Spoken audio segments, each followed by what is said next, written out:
ಯತ್ನಾಳ್ ಅವ್ರಿಗೆ ಇದಕ್ಕೆ ಏನು ಕನೆಕ್ಷನ್ ಇಲ್ಲ, ಅವ್ರು ದಿನ ಕೊಡ್ತಾರೆ. ಮತ್ತೆ ಯತ್ನಾಳ್ ಯಾಕಪ್ಪ ಹಿಂದಕ್ಕ ಪಾಕಿಸ್ತಾನ ಹಿಂಗೆಲ್ಲ ಮಾತಾಡ್ತಾರಲ್ಲ, ಯತ್ನಾಳ್ ನನ್ ಕೂಡ ನಮಾಜ್ ಬಿದ್ದಾರ, ನನ್ ಕೂಡನೇ ರಂಜಾನ್ದಾಗ ನನ್ ಕೂಡನೇ ಇವತ್ತು ದಿವಸ ಅವರು ಪ್ರಾರ್ಥನೆ ಮಾಡ್ಯಾರ, ನನ್ ಕೂಡನೇ, ಮತ್ತೆ ಬೇರೆ ಕೂಡ ಅಲ್ಲ. ನೆನ್ಪಾರಿದ್ರು ಅವಾಗ ಜೆಡಿಎಸ್ನಾಗಿದ್ರು ಅವಾಗ ಮುಸಲ್ಮಾನರು ಟೋಪಿ ಇವ್ರು ಹಾಕೊಂಡಿದ್ರಲ್ಲ, ಟೋಪಿ ಟೋಪಿ ಹಾಕೊಂಡಿದ್ರಲ್ಲ, ಟೋಪಿ ಹಾಕೊಂಡಿದ್ರು. ಟಿಪ್ಪು ಸುಲ್ತಾನ್ ಕಾರ್ಯಕ್ರಮ ಮಾಡ್ಯಾರ, ಈಗ ಟಿಪ್ಪು ಸುಲ್ತಾನ್ ಬೈತಾರ. ನಾವ್ ಹಂಗಿಲ್ಲಪ್ಪ, ನಾವು 25 ವರ್ಷ ಕಳೆದ 25 ವರ್ಷ ಪ್ರತಿ ರಂಜಾನಕ್ಕೆ ನಾವು ಹೋಗಿನಿ, ಪ್ರಾರ್ಥನೆ ಸಲ್ಸಿನಿ. ನಮ್ ಬೌದ್ಧರ ಕದಾಗ ನಾವು ಬೌದ್ಧ ವಿಹಾರ ನಾಳೆ ಕಟ್ಕೊಟ್ಟಿನಿ ಬಿಜಾಪುರನಾಗ. ಜೈನರ ಕಾರ್ಯಕ್ರಮಕ್ಕೂ ಹೋಗ್ತೀವಿ, ಎಲ್ಲಾ ಕಾರ್ಯಕ್ರಮ ಹೋಗ್ತೀವಿ ನಾವು, ಎಲ್ಲಾ ಧರ್ಮದವ್ರದ್ದು ಇದು ಮಾಡ್ತೀವಿ.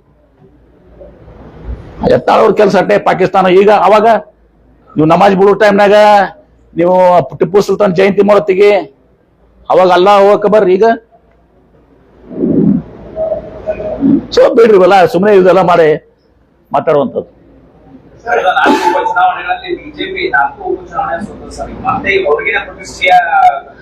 ಅವರು ಈ 2 ಚುನಾವಣೆ ಸೋಲೋದಲ್ಲ, 28ರಾಗೂ ಸೋಲ್ತಾರೆ.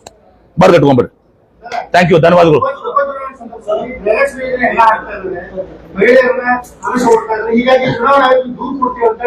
ನೋಡಿ, ಇದು ರೂಟೀನ್. ನಾವೇನು ಈಗ 1 ನಿಮಿಷ, ನಾವು ಇದನ್ನ ಕೊಡ್ಕೋತೆ ಬಂದಿದ್ದೀವಿ, ಕಳೆದ 2.5 ವರ್ಷದಿಂದ ಕೊಡ್ಕೋತ ಬಂದಿದ್ದೀವಿ. ಕಳೆದ 2 ವರ್ಷದಿಂದ ಕೊಡ್ಕೋತ ಬಂದಿದ್ದೀವಿ. ಅದು ಪಾರ್ಟ್ ಆಫ್ ದ ಪ್ರೊಸೆಸ್ ಹೋಗಿ ಹೋಗ್ತದೆ.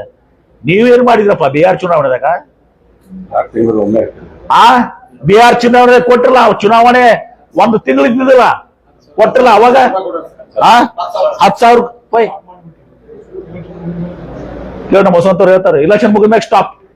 ಅದೇ ರೀತಿ ಮಹಾರಾಷ್ಟ್ರದಾಗ ಲಾಡ್ಕಿ ಬೆಹನ, ನಾನೇ ಇದ್ದೆ ಅಲ್ಲಿ ಅಷ್ಟು ಮಹಾರಾಷ್ಟ್ರದಾಗ.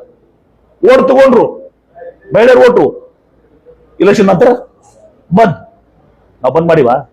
ನಾವು ಇಲೆಕ್ಷನ್ ಕಿಂತ ಮೊದಲ ಮಾತು ಕೊಟ್ಟಿದೀವಿ. ಈಗ 2.5 ವರ್ಷ ಕೊಟ್ಕೊಂಡ್ ಬಂದೀವಿ, ಚುನಾವಣೆ ಸಲ ಕೊಟ್ಟಿಲ್ಲ ನಾವು.